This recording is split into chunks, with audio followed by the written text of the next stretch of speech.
You're listening to the Vibrant Happy Women podcast, episode number 94. Welcome to the Vibrant Happy Women podcast. Stories of vibrant women living happy lives. And now your host, Jen Riday.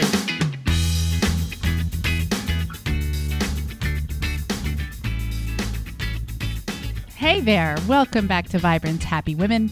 I'm Dr. Jen Riday, host of the Vibrant Happy Women podcast and this movement of becoming your most vibrant and happy self. Why do you want to do that? Well, your kids are watching, your spouse is watching, people are watching, and when you live as your happiest self, shining with your most radiant joy, you give others permission to do the same. And if you have daughters especially, you're giving them an example of not being martyrs, not being grumpy and exhausted, but showing them what it looks like to live a vibrant, happy, fulfilling, meaningful life. And that is why we're here.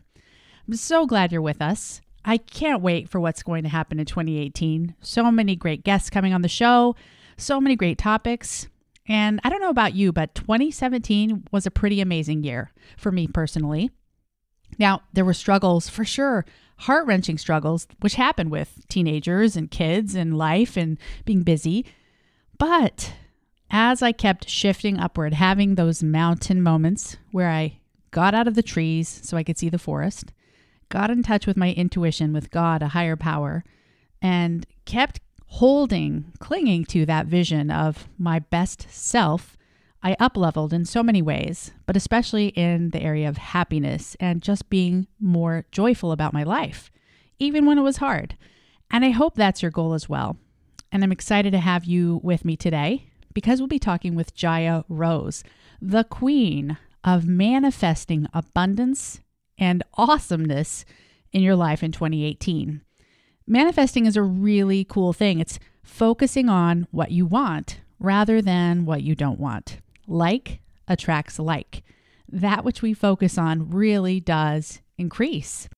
And that's my wish for you in 2018, that you will hold to the vision of who you want to be, how you want to show up in this world, the legacy you want to leave for your kids and your spouse and those around you. Hold and cling to that vision and up-level your life. And I hope Vibrant Happy Women, this podcast, will be a part of that journey for you. I'm so glad you're here. Well, let's jump into this interview with Jaya Rose. I met Jaya when I was in Santa Fe this past fall, and I was immediately attracted to her energy. She radiates joy and light and positivity. And when I first met her, I kind of tripped over the sidewalk. I was walking at a little outdoor restaurant, and she was there as well. We had been at an event together, and it was the lunch break. And I tripped and I said, Jaya, I have to work with you. I have to know you. And she was like, well, that's a fun introduction. Anyway, I'm so excited she's a guest. And grab a notebook and take some notes so you can identify exactly how you want to show up in 2018. What it will look like for you to manifest your most abundant and amazing life in 2018.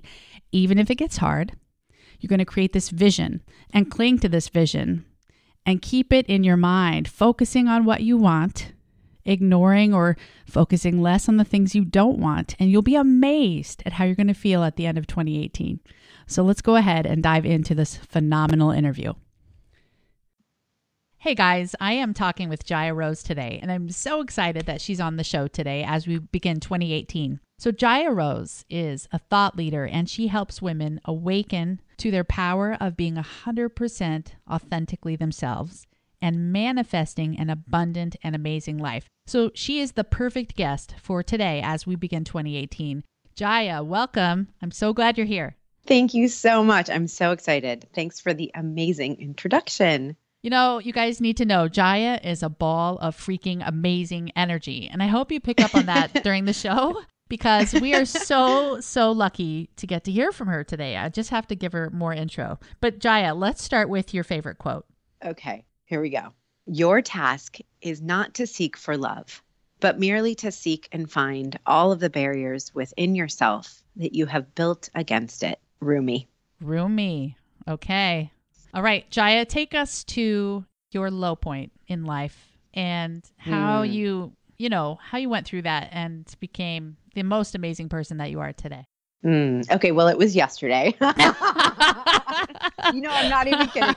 I'm not kidding. Yesterday was it was an intense day. But here's the thing. I do think I could speak to some low points, and I will. But the beautiful thing about having an abundant and amazing life is that there are low points every single day. And I really feel like for me, it isn't that I had a low point and then all of a sudden everything was high afterwards. Yeah. It's I had a low point and figured out how to reframe and really take responsibility for the low points and use them as opportunities. Mm-hmm. So tell us the secret. Yeah, give it to us. I've had multiple low points. I'm kind of like a cat. I feel like I've had 9 lives because I started very young with getting married and pregnant at age 19. Mm-hmm. I've had so much opportunity to grow and have a lot of low points. Uh-huh. So I would say, the first split up I had with my daughter's dad was a super, super low point. And I did a lot of who am I? Who the heck am I? I'm 24 and I have a 4-year-old and I already have a divorce under my belt. And I really dove into just doing what I loved. And I feel like this was such a valuable time in my life because I get to reflect back on that. I was young enough that I didn't have all of the shoulds already. Mm. I was like, what do I want? And I really freely allowed myself to ask that. So I became a belly dancer and I trained capoeira, which if you guys don't know is a Brazilian martial art. It's like the dance fighting.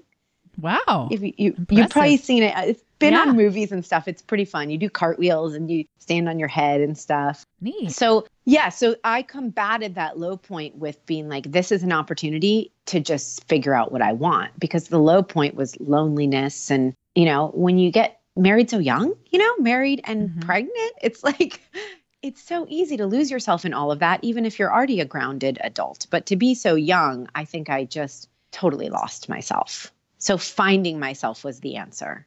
Ooh, and that's kind of a theme with a lot of our listeners, finding themselves, because many of us are moms and we've given everything to our kids. So what was the formula for you?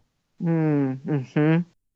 Because I was young, like I said, I just didn't have all of those shoulds. You should be this kind of mom. You should be this kind of adult. And that wasn't even a part of the equation. So I feel like that's the initial part of the formula is, again, it's like that Rumi quote. It's not really about finding what you love. It's about finding the places inside of you that are resistant to having what you love and to being what you love.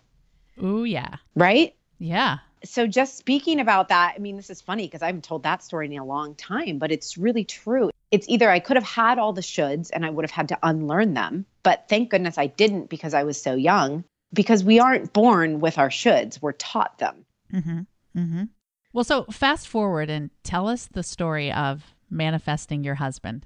Well, we have to sort of jump a few speed bumps. So I ended up getting married again in my late 20s. Mm-hmm. And that was another huge low point after I went to couples group therapy alone, which you've heard this story. And I don't need to dive into it too much, but that was this phase of, okay, I know who I am, but what do I actually want and deserve? And what am I willing to ask for? Mm-hmm. And that is the next step in the manifesting process.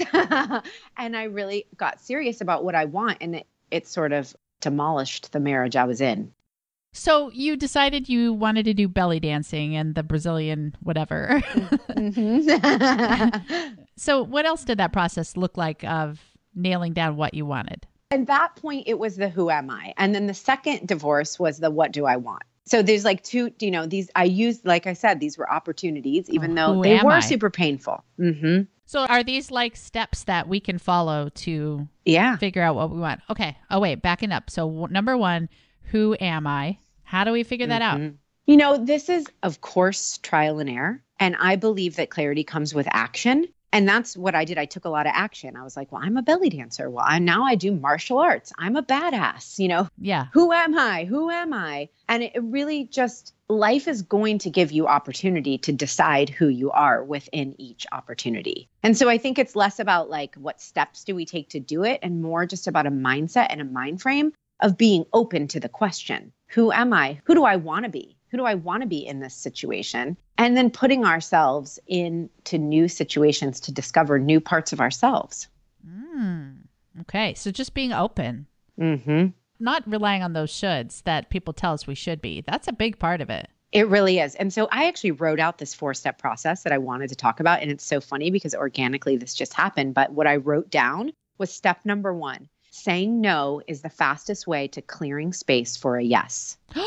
Ooh, yeah.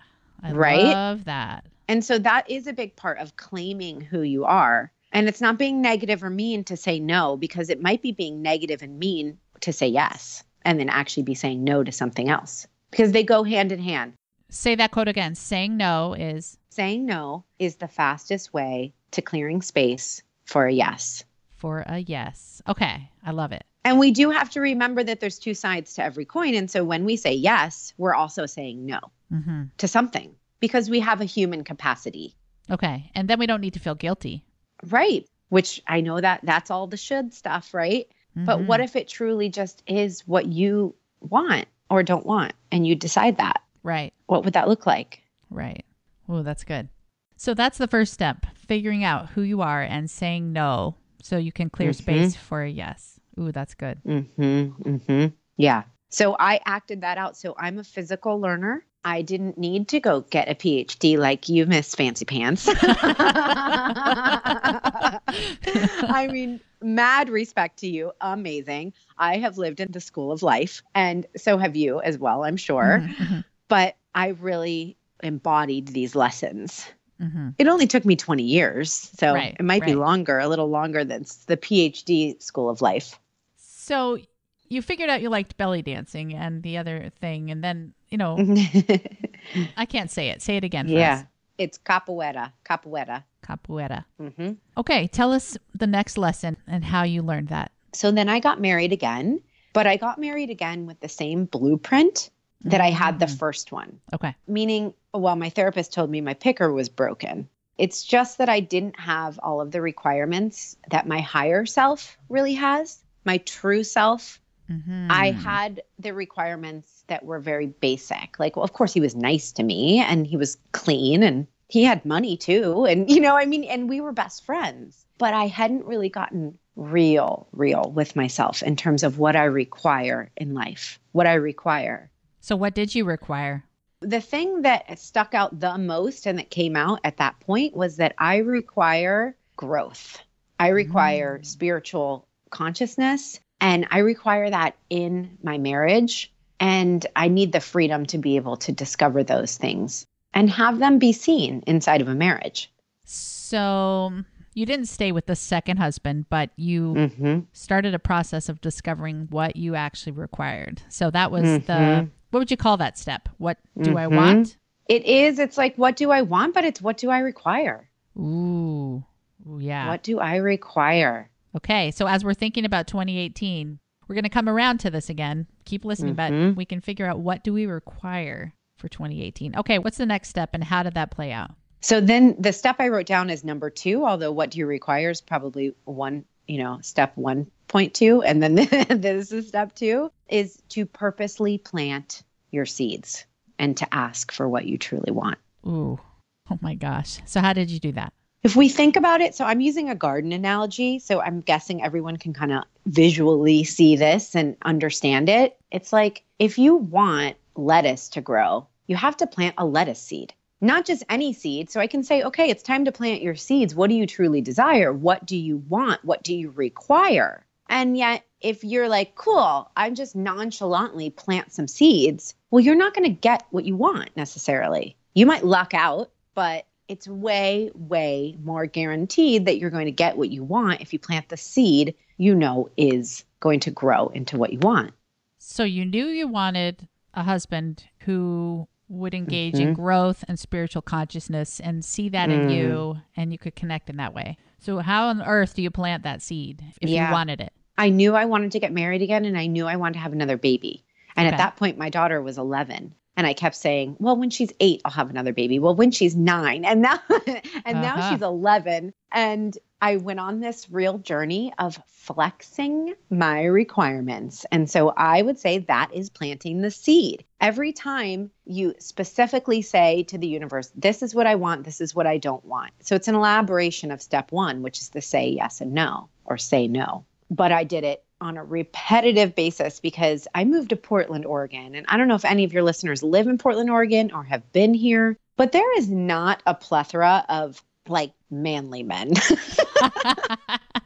There's a thing that happens to men that live here. I don't know why. I don't know why it happens, but they're just not really my style because I'm like a bold woman and I was a belly dancer and I'm pretty sexy. You know, I'm curvy and I needed a man who could handle that. Not, you know, I have to have some of that testosterone and manly, like he's going to chop wood and carry the groceries and that kind of thing.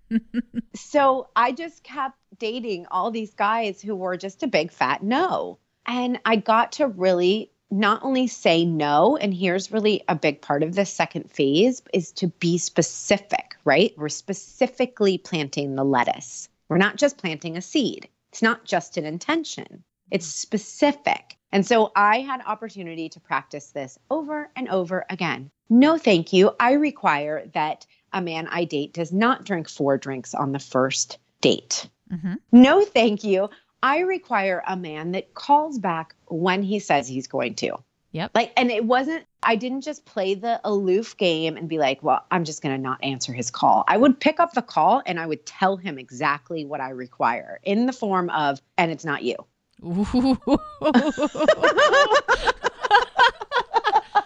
Jaya, you have chesticles. I love it. Oh my gosh. It just felt like I didn't do it for them. I didn't do it for them. I did it for me because I felt like the more clear I am and the more I claim this, I just had to practice. And I knew that if I didn't practice those things, that I would get into another relationship and I would have tons of opportunity to practice. And I didn't want to. I wanted to be like a master of my own requirements and being able to speak them when I got into a new relationship. And dating was the perfect way to practice that. Oh my gosh. Right? That's amazing. It really is. It is. And it's just, I'll plant the seed. And then you're like, okay, well, it's not, it's not the right kind of lettuce. Yeah. You do have opportunity to throw it back in if it's not the right thing. Yeah. Which is great. Yeah. So who am I and what do I require? You figure that out. Then you start planting the seeds and asking for what you want and getting on the phone and telling these people why they're not what you want. Love it. And being specific, very, very specific about it. Okay. So these steps, let's give them a title. What are we doing with these steps? What do you call this? I mean, this is a manifesting process. This is the manifesting abundance process, we can call it. How to manifest your abundant, amazing life. Okay. Yeah. Okay. And it's true for anything, but I know for me and like the women I work with and you, what do we want? We all want abundance. And the thing about abundance is it's so amazing because it's love, it's wealth, it's health, it's spirituality. It encompasses everything. Oh boy. I love it. Mm-hmm. Okay. So you have all of that now. I do. Yeah. And I work on it at the same time. Do you know what I mean? Like I'm a little like, have it. Abundance is always growing. Yeah. Right. I'm always like continually holding the space for it. Okay. So we have step 1 and 2, then plant the seeds and be very specific. What's next? So then this is a piece that happened inside of that dating situation for me, which is don't wait. Don't watch the seed grow. Don't watch the water boil, right? Don't wait because waiting is inherently encompasses impatience. I mean, if you're anything like me, I'm waiting for something. I'm going to be impatient. And impatience is a form of resistance and it will deflect abundance. Oh, okay. So you're trying to find this perfect guy. How do you not wait? How did you not wait? So this is what I wrote down on my 3rd step, and then I'll apply it to how I don't wait. I didn't wait because I kept dating and I didn't sit home and wait, and so I'll elaborate on that. But I put a note here next to this. Don't wait. The best way to water your seed is to fill your own cup with the water. Ooh, okay. So it's like I've set the intention. I want the thing. I have the desire. I'm going to water this. I'm going to nurture this desire. But the beautiful thing is that, this is where the spiritual work comes in, is that you have to let it go, but yet care about it more than you care about anything in the world, but let it go. How do you do that? So tell us more about what you mean by filling your own cup with the water, or how you're nurturing the desire. What should we be feeling during this phase? Okay. So this is where we get into the frequency and the idea that everything has a frequency, that every emotion, that every thought, that every feeling has a frequency. Okay. Just like that water in a cup, and you speak to the water in a negative or positive way and the water reacts differently. I mean, it's scientifically proven that we all are a frequency, that that's what we are to our core, and that how we feel and what we think affects that. So the idea here is that how you water your seed and how you water your intention is that you meet that intention and the growth of that seed with your own frequency. And that's by filling your cup. The very, very best thing I have ever seen to do ever done myself is to take care of myself and just be the receptacle, be in the vibration, be the person I want to be along the way and the person I want to be when I receive the thing. Mm-hmm. Okay, so be the person you want to be as if you already had what you want. Yes. Yeah. And I think people get a little like, but how? But I want a husband and I'm single and I'm lonely. Mm-hmm. So that's the thing. I mean, a couple things I did was I actually just acted like I had the love, because the love that I give my husband and the love I allow myself to feel from my husband is all me anyway. He doesn't actually give me anything I can't feel myself. True. Ooh, that's deep. Right? I allow it in. So one of the things I did actually was I woke up every morning and I just imagined him being there. And I imagined what it would feel like to wake up next to the love of my life. How would my heart feel? What would I be thinking? How would I want to be? And I just did that. And I was like, I mean, I didn't like talk to him all the time or anything, but I would just be like, And I wake up this morning, I wake up a little more chipper than he does. So he usually like grunts at me, but I'm like, there it is. So you imagined him being there for how long? Yeah, that was probably a year, like the last year of it. And so you imagined what it would feel like for him to be there, and you tried to feel into that energy, raising your own vibration in the process. Mm-hmm. Just being the person who wakes up feeling love. Because we have to think about it. It is like esoteric, but it's also very practical. If you think about that, you want to wake up happy and feeling love when someone comes into your life, but you're going to wait until they get there. Don't wait, right? But you're going to wait until they get there to feel that. Uh-huh. That's just, we all know, like practically, that's not how it works. So what if someone's already married and it's hard to wake up and feel the love? What do you say for that? Mm-hmm.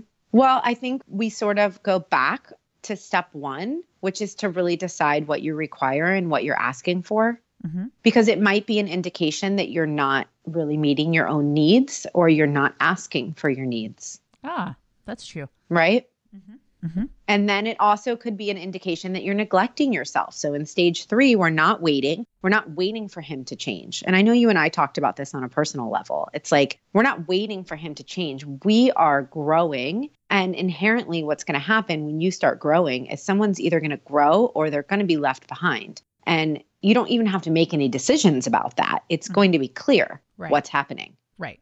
Gotcha. So you mentioned step 3. What's step 3 again? So I can make sure I've got it. So it was don't wait. Don't wait. Don't wait. The best way to water your seed or seeds is to fill your own cup with the water. Okay. Got it. Oh, that's brilliant. Is there a 4th step? Yes, there is. Okay. So here's the thing. We have to harvest. We need to actually harvest what we want. So when I met my husband, I had cleared the space for him to come into my life. I didn't have a boy toy on the side. I didn't, in fact, I had been dating someone 2 weeks prior and I was kind of like, I don't really know about him. And I just got rid of him. And I know that sounds rude. I don't mean it it's more of an energetic thing. Like I got rid of the energy. I was kind to him as a human, but I got rid of the energy and I thought to myself, who do I want to be when I meet my soulmate? And how do I want him to be? Do I want him to be just sleeping with some random girl on the side, but it's not really the person he loves? And no, I don't want him to have to break up with someone to be with me. Mm-hmm. And I don't want to have to break up with someone to be with him. Right. And so that was very clear to me. It's just like, okay, the garden is now fruitful and ready. Well, if you pick all the apples or all the lettuce or whatever,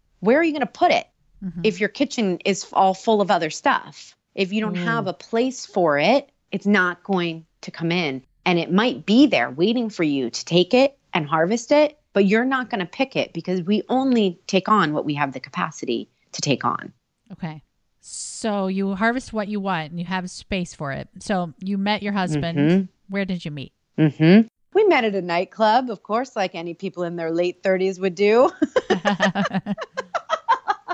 Oh, it's the funniest thing. It was actually my 35th birthday. And my girlfriends were like, Jaya, there's this reggae DJ, because I am a reggae fanatic. And like, it's really severe how much I love reggae. So I was super excited. We were going to go out to reggae. And Jonathan was coming up he lived in LA, and him and his brother drove up from LA. And it's like 12 or 13 hours. For the reggae DJ? No, well, kind of. He came up because his dad was visiting from Pittsburgh, was visiting some family he has in Portland who he had never met, but it was more like his dad's extended family. Mm-hmm. So Josh, my husband's brother, and Jonathan, my husband, drove up to see their dad and meet this extended family in Portland. They had just gotten here that day. It was a Friday. My birthday was actually on Thanksgiving that year, on Thursday. So the next day was Friday, I know. And the uncle, who they had never met, thought that the DJ was their friend or something. And so what turned out is that the DJ was not their friend and there was no reggae. And we were literally just brought there to meet. And it felt that way. So when I walked into that place, I felt his creepy eyes on me like they were daggers. Really? And I only say creepy because at the time that's how I felt. Mm-hmm. And because he was sitting at the bar with his dad, and they do kind of look alike, and it was dark. And Jonathan had on this like polo shirt with a sweater, and it was just very dorky looking. And I was like, well, okay, who is this guy? I thought he was old. I thought he was kind of older because I just kind of clumped him together with his dad. Uh-huh. So I was like, who are these old guys staring at me, you know? And I just went about my business. I know I kind of had dressed up. I remember I had a little leather jacket on and like jeans and high boots and boots with the fur, not even kidding. And I was just hanging out with my girlfriend, and Jonathan just did not ever stop looking at me. Whoa. It was literally like he knew. And he says it. There was a glass window when you first walk in. So his version is that he saw me walk in and he knew. I don't know if he knew we were going to get married and everything, but he knew he was going to talk to me. Yeah. So about halfway through the evening, he goes up to the front where all his family is dancing and then circles around to get on his good ear. So Jonathan is deaf in one ear.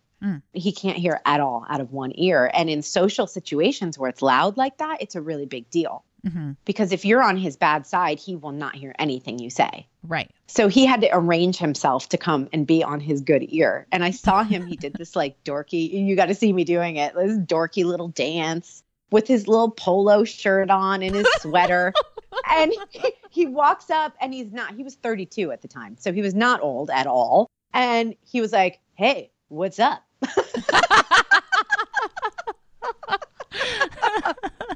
And I was like, hey, what's up with the sweater? You said that. Yeah. Oh, you know, I am the truth teller. So I just say what I think. And, but what's so good is that it totally broke the ice, you know, because, you know, he's nervous. I mean, he spent a good hour plotting this out. You know, he did. Hey, he's like, I got to get on my good ear. Hey, what's up? Oh my gosh. Yeah, it took him an hour to think of that. Oh, so that's it so was funny. so funny. And it just immediately broke the ice. And he's an adorable person and man. And so he is quite charming. And we just chatted. And I knew right away. So I was 35, right? I'd been single for 4 years. I had been dating and practicing my requirements. And I was like, always looking at everything with a critical eye. Like, how does this fit? How does this fit? Where are the red flags, you know? And he just didn't have any. Wow. He didn't have any red flags. And he was great. And he was 32, and he was like a man. And he's from Philadelphia, kind of lived in the woods in Philadelphia, or I'm sorry, Pittsburgh. And, you know, so he was very manly in comparison to these, what else is happening in Portland. Exactly. And so I was like, oh my gosh, this is really cool. So I mentioned right away that I had a daughter, you know, a 15-year-old, actually she was 14 at the time, 14-year-old daughter. And, because that can be a deal breaker for some people, especially a young, good looking guy who's single, he'd never been married. He had no kids. He lived in LA and I didn't know. And so I mentioned something about my daughter and I remember what he said to me. And this is literally not very long after the sweater comment. I'm saying like the first couple minutes, I got it right in there. And he said, "Oh, yeah, I really can't wait to have kids." Ooh. Uh-huh. Oh, yeah. And I was like, okay, yeah, I like you. And so we just talked. It was literally like a spotlight shone on us and everything around us went dark. It really felt like that. It felt really magical. And then he went back to LA. We actually had one date on Saturday night. And then on Sunday, I went to brunch with his whole family, all the men. It was like Really? his brother. He took his brother, you that yeah, soon. Yeah. But they knew when you were at the nightclub that something was up because you yeah, talked they all met night. me and He was like, "Hi, this is Jaya," and he's introducing me to everybody. And No, that's amazing. at the nightclub. Yeah. Yeah. I know. Yeah. And I remember he walked me to my car. I mean, he just did everything right. And I had studied this. I mean, I was an expert at what was right and wrong to do at this point. Yeah. Because I was not going to do what I had done before. Right. And just been like, "Oh, you like me? Yay." That's cool. Oh, that's great. So you went to brunch and yes. So we went to brunch and I was like, this feels really big because who does this? It felt like it was out of a movie or something. He just was chivalrous. And I remember it was raining and he had an umbrella and he was trying to hold it over me. And it was quite annoying actually, because I was like, that's so irritating. Can I just hold it? And so it actually started to rub me the wrong way, how much Chivalrous he did he was. everything right. Yeah. And how it was just, he showed up. He just did all the things. And I didn't get too uncomfortable because it was a short amount of time. And then he flew home. I drove him to the airport that day on Sunday. And I said, I have my daughter. I had a personal training business at that point. And I said, I'm not moving to LA. And he was like, I can't move to Portland. And I was like, okay, well, bye. And that was it. Wow. And then he called that night and I was like, all right, this is on. And I went down 3 weeks later for Christmas for 5 days and stayed with him at his house.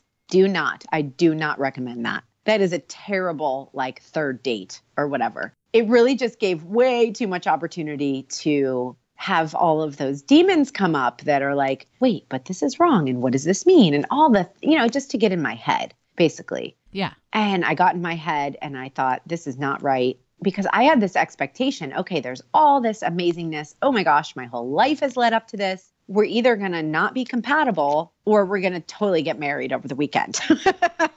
It just felt like something had to be determined. And that was the first mistake because it just was going to be what it was. But I didn't have that easygoing mentality around it. I felt like there had to be some decisions made. And he did too. I mean, it was intense. So was this part of your resistance? You talked about resistance earlier. Yeah, this was so much resistance.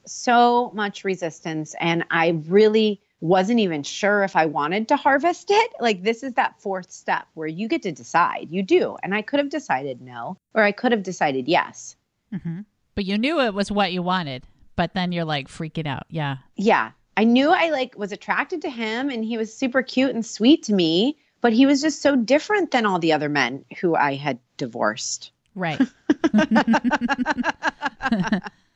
Right? Right. So, I mean, the quick version of this is that when I left, I said, you're going to make someone an amazing husband. Wow. And it's just not me. And I flew home and we didn't talk until New Year's. So a week. Ooh, we didn't speak at all. That's a long time. Wow. It is after that because we had spent 5 days together. Yeah. Who called who? He texted me on New Year's Day, Happy New Year's. And I said, and I knew, and I had been toying with it, but I missed him, but I was like, am I just lonely? I don't want to pull him back into my life unless it really means something. Because I cared about him and how he felt. Mm-hmm. And I was the one who cut it off. And so I was like, don't self-indulge into these feelings that you miss him if you don't really know if you want to move forward.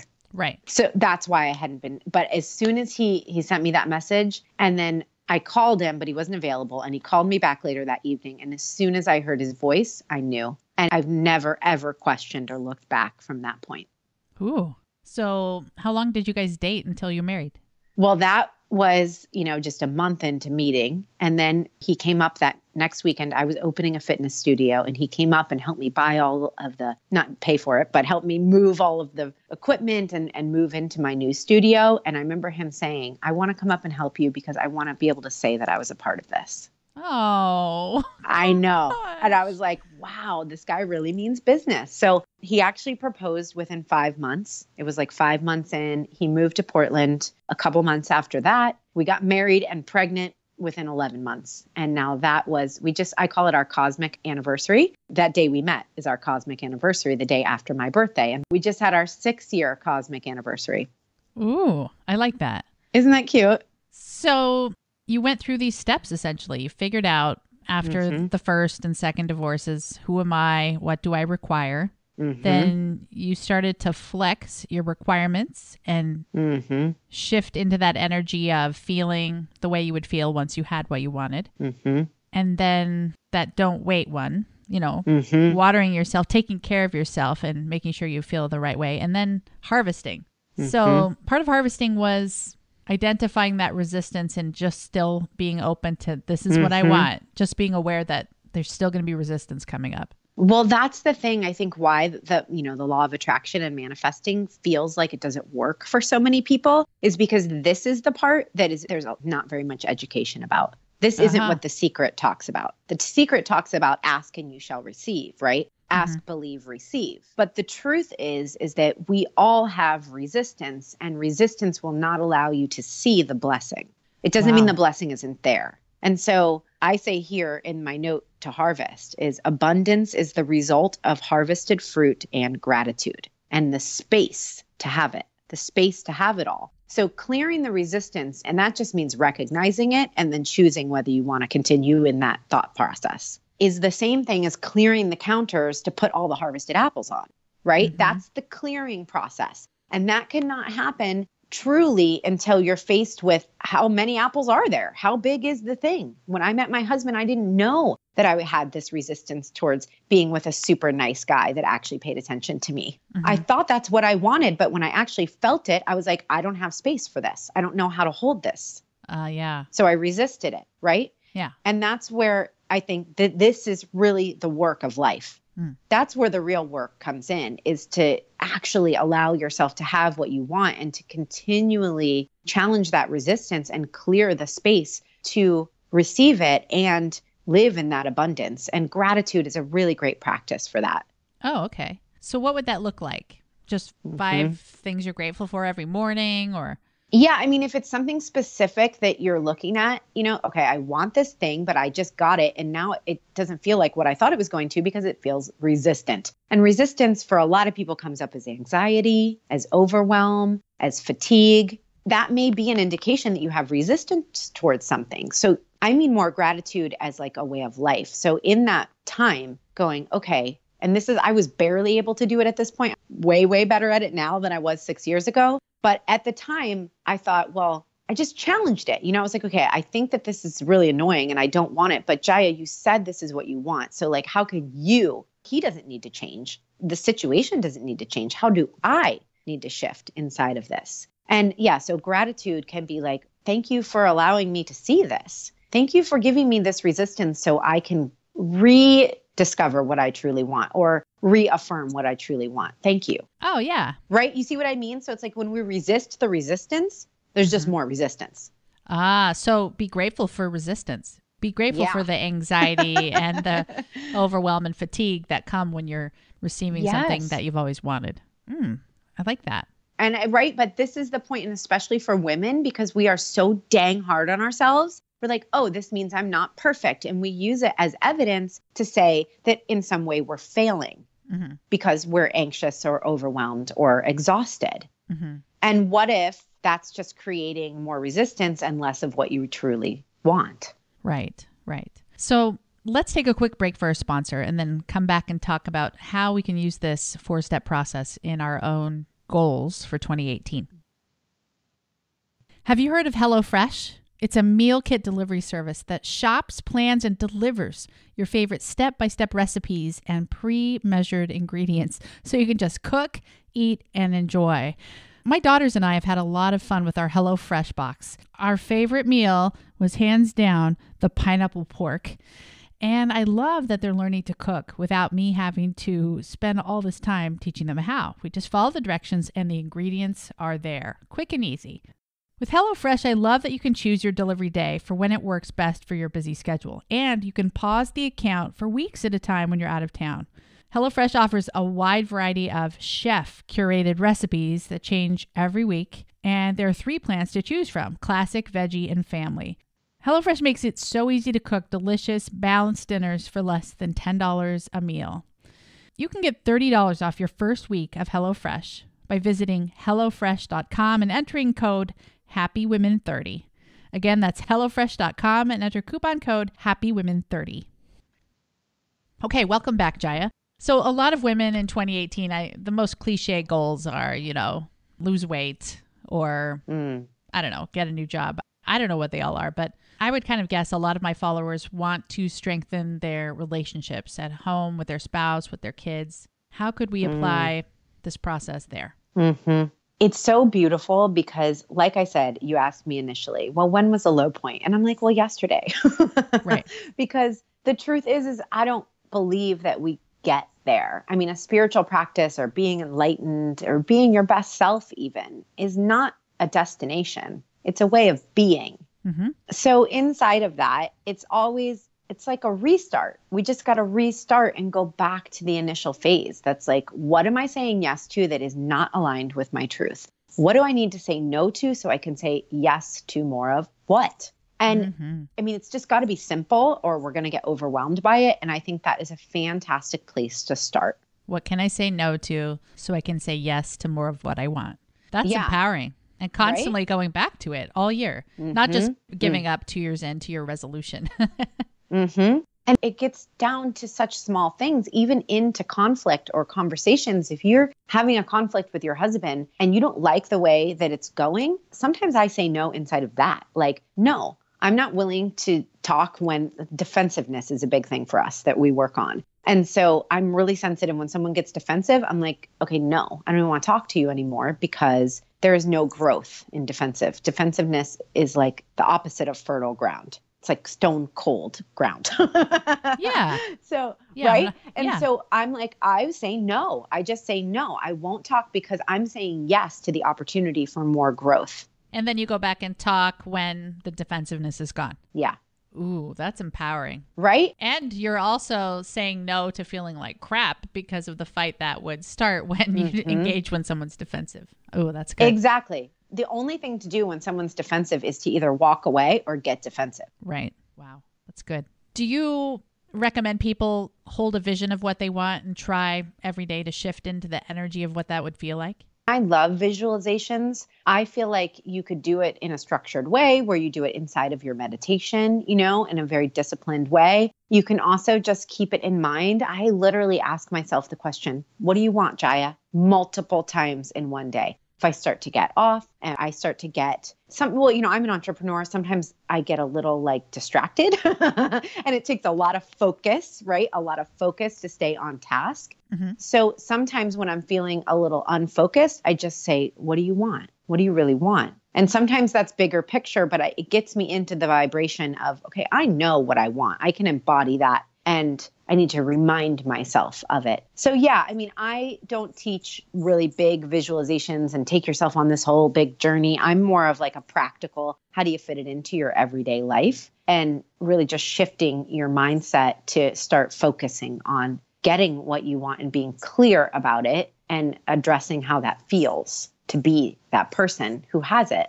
Yeah. And that gardening analogy, I think, is going to be really helpful because it's as simple as deciding what plant you want. What do you want? Plant that seed, water yourself, and as much as the seed, then harvest it, grab it, take it, receive it. Love that. And clear the way, So there's intricacy, right? I can't just say, oh, there's a 4-step process to getting everything you want in life. I mean, maybe I could sell that, but the truth is that there's layers and there's intricacy inside of each step. And that becomes the dance with yourself. That's your relationship with yourself. Right, right. So I know you have a meditation you wanted to give our listeners. Tell us about that. Yeah, I do. I created about 3 months ago something called the Instant High Vibe Meditation. And I did it for a group I was facilitating at the time, but I've been listening to it lately. So I'll be honest, I am not an everyday meditator, although I should change my language around that and say I'm working on being an everyday meditator.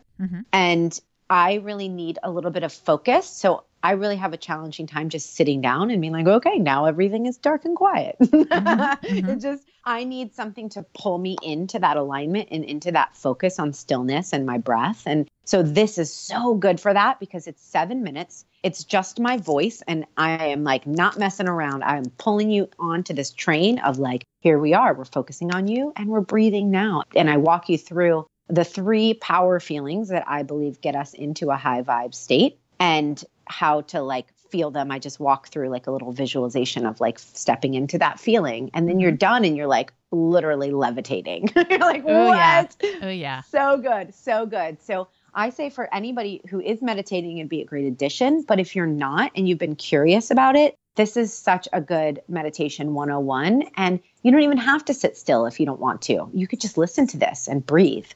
Yeah. Well, we're going to have a link to that at jenriday.com/Jaya, spelled Jaya, in honor of you. And yay. That sounds great, Nice. Jaya. Thanks for that. That's good. Yeah, definitely. Well, let's talk about a few of your favorite things. So what is your morning routine typically looking like? Okay. Well, I pretty much feel like I have to pee, but it's too cold to get up. So I just lay there. And then I hear Ava, who's our 4-year-old from the other room, say, Mommy, Daddy, can I get up? And then we both yell to her, yes, but she doesn't hear us. And that goes on about 4 times. And she will not, she will not get up until she hears us say yes. So we have to actually like wake up and scream at her that she can get up. Yeah. Oh my gosh. It's literally so funny. That is how I wake up every single morning. That's funny. That's so funny. I know. So I don't get up early. I've worked on this and I just realized it is just not who I am to get up early before everybody and do my own thing. So I get up and I do the family thing first thing. Oh, nice. Yeah. My husband takes Ava to school and then I have my time and I'll do my 10 minutes of meditating and then move on. I'm a big workout person as well. So at least like 3 or 4 days a week, I go to the gym, which I'm going to do after this. And so in terms of routine, it's very simple, but yet it's every day. So for me, I have to eat healthy. So I don't have like, oh, I have to do this and that. I do try and do a smoothie with spirulina in it because I love spirulina. I highly suggest it for all the mamas out there, but for anybody. It's made like my hair silkier and my nails grow stronger. So you only can imagine what it's doing for you internally as well. Yeah, that's spirulina. Spirulina. It's spirulina. Yeah, I know I always spell it wrong. I can't Spirulina. say it. We order a big bag of it on Amazon and I think it's magical. So I do try and have that daily and then I eat lots of vegetables and I'm extremely sensitive, highly sensitive. So no alcohol, no caffeine, lots of water. I drink a gallon of water a day, hence the having to pee in the morning. And those are a few of the core things that if I didn't do those things, I would feel very off. Yeah. And I like how you put your family first, then the Jaya time. And you're really working on raising your vibration and feeling good, filling your cup. Yeah. What's your favorite easy meal? So lately I've been going more towards vegetarian just because I have I don't know why. I just feel an energy around it. And I'm like, I just think I'm not supposed to eat meat right now. So I'm not really eating meat. So lately it's really just been, I eat white rice because it's super easy to digest and I get my fiber in the vegetables and stuff. So I'm not worried about that. So white rice with a bunch of vegetables and I make it this really amazing tahini sauce. I actually have a recipe for it. I could probably get you the recipe for everybody if you want it. It's so good. Yeah, please do. Okay, cool. Yeah, we'll put it on our show notes page, jenriday.com/95. Jaya's tahini recipe. Yeah, it's so good. So it gives it that like, well, I'll stay fuller longer. It has a bunch of fat and a little bit of protein, but more it's the fat because I put olive oil in it and it's very fatty. The tahini are, in case anyone doesn't know, it's sesame seeds ground up. Yeah. And I've never heard of anyone making their own. I bet it's amazing. It is. It's just lemon and olive oil and all the good stuff. Kind of like hummus. Yeah, kind of. Right. Well, you put it in hummus. Oh, okay. I'll just shut up now. Yeah. No, you were so right. You were so right. Yeah, I forgot it was in hummus. Okay, we got it. What is your favorite way to connect with your loved ones? Presents. Ooh. How do you do that with a business, by the way? That's hard. Yeah. Oh, I know. Because I'm queen multitasker. So, well, I'm not perfect at all. I have heard of people being like, we put all the phones away at 6 p.m. or, and I'm like, oh, I just don't do that. So when Ava talks to me, I try really hard to just look her right in the eyes as she's talking to me. Then that's so small. Do you know what I mean? But I don't have a huge thing on myself that I have to be perfect and like be the perfect mom because I've been a mom since I was 19. So that's not my main goal. You're over that part. Yeah. Yeah. Well, the shoulds were never a big thing for you. So that's lucky. Good for you. What's your favorite book? Well, I listen to so many personal development books right now that I don't know, they're not that fun, but you want to know what's funny? I just looked through this box of books and I remembered that my favorite book of all time is The Mists of Avalon. That was mine too. How fun is that? Way. As a kid in high school, I loved those. Oh gosh, it was so good. Like our first female empowerment books, really, right? It's so good. Yeah. Yeah. You're like, ooh, they're hard. That's the first time I encountered. Yeah. Totally. So that's probably my favorite fiction. I haven't really picked up a book and read a book in a very long time. I do all audio. I do a lot of podcasts. So in terms of like personal development, I actually got my little thing out right now so I can tell you what I have loved. Oh, I loved Big Magic by Elizabeth Gilbert. Oh, that's good. Okay, I'll write that one down. And that wasn't one of her most popular ones, but I just really, really love that. Me too. Awaken the Giant Within by Tony Robbins is a great one as well. And then here's one more is The Big Leap. If anybody is interested in learning about this resistance and taking your life to the next level, it's the best. The Big Leap by Gay Hendricks. And you work with people on taking their lives to the next level, right? So where can people find you if they want to learn more about what you're doing? So I am actually launching a new website at the beginning of the year. So is it okay if we put it in the show notes? I'm not sure that my domain is going to stay the same. Right now, it's jayarosecoaching.com, but I need to buy someone out to get Jaya Rose. So I'm trying to get that. So we'll put that in the show notes page. JayaRoseCoaching.com or JayaRose.com. But you can Google Jaya Rose. You'll find her. Yeah. Okay. Because there was a porn star named Jaya Rose and she pretty much like took over Google. Okay. Don't Google her. Go to the show notes. I remember like 6 months ago, I Googled myself and I was like, I beat out the porn star. It was so good. So another great place, though, is Facebook. I am very active on Facebook. I do a lot of live videos, and you can just follow my personal page, Jaya Rose, on Facebook. Facebook.com/Jaya Rose. Okay. I think so. I think that's how Okay. Sweet. Well, let's hear about what it means for you to be a vibrant, happy woman. And then we'll have a challenge from you to our listeners and say goodbye. Okay. What it means to me to be a vibrant, happy woman is literally everything. When someone asked me when I was in high school what I wanted to be when I grew up, I would always say happy. I think it's the best career you can have. The most meaningful thing we can do is to search for that and find it and search for it again and find it again. So to me, there really is no other way to live. And I feel that it's of service. And I've really come into that as I've gotten to be the age I am now. This idea that when we are vibrant, happy women and we're showing up for ourselves, because let's get real, ladies, what does it take to actually be a vibrant, happy woman? A lot of focus and a lot of really getting real about yourself and what you need and all the things we talked about today. It's not just like nothing. Yeah. So it's like, it's a badge of honor and it's like an indication that you're really doing the work to be there for yourself. And it's so inspiring. And it's guaranteed that it's trickling down into other people's lives. And it creates a ripple effect to teach other women how to be more vibrant and happy, but in essence, do the work they're meant to do in life. Yes, I'm with you. When you're energetically showing up as your best self, you give others permission to do the same. And people need it. so much, I mean, if that's not in alignment, then how is anything else in your life going to be flowing and feeling good? Right, right. And your kids pick up on your energy. When you're happy, you are giving your kids the gift of remembering you as happy. That's huge because that for kids equates with love and, being important to them when you're happy around them. That's good.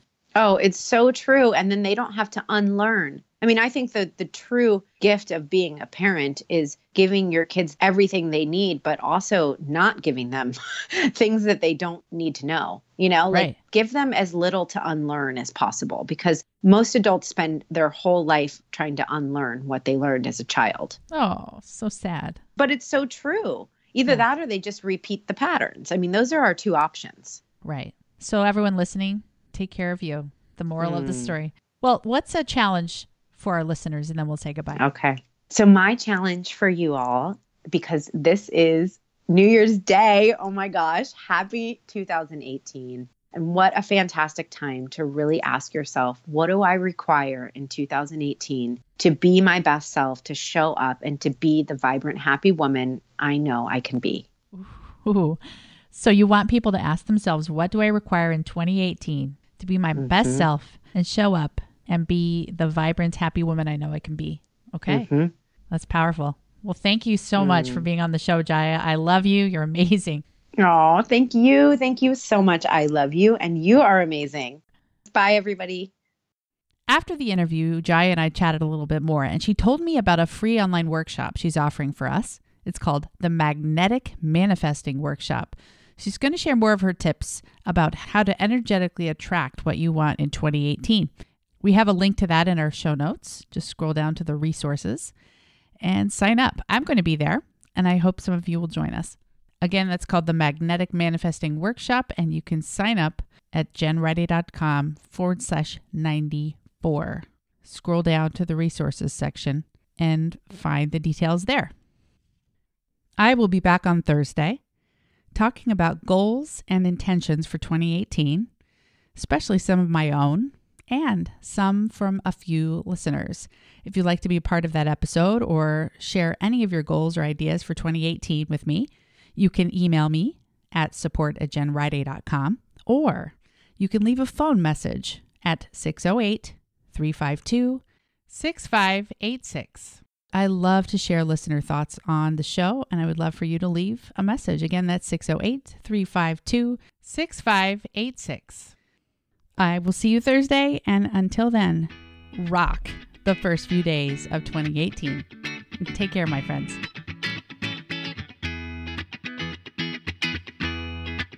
Thanks for listening to the Vibrant Happy Women podcast at www.jenriday.com.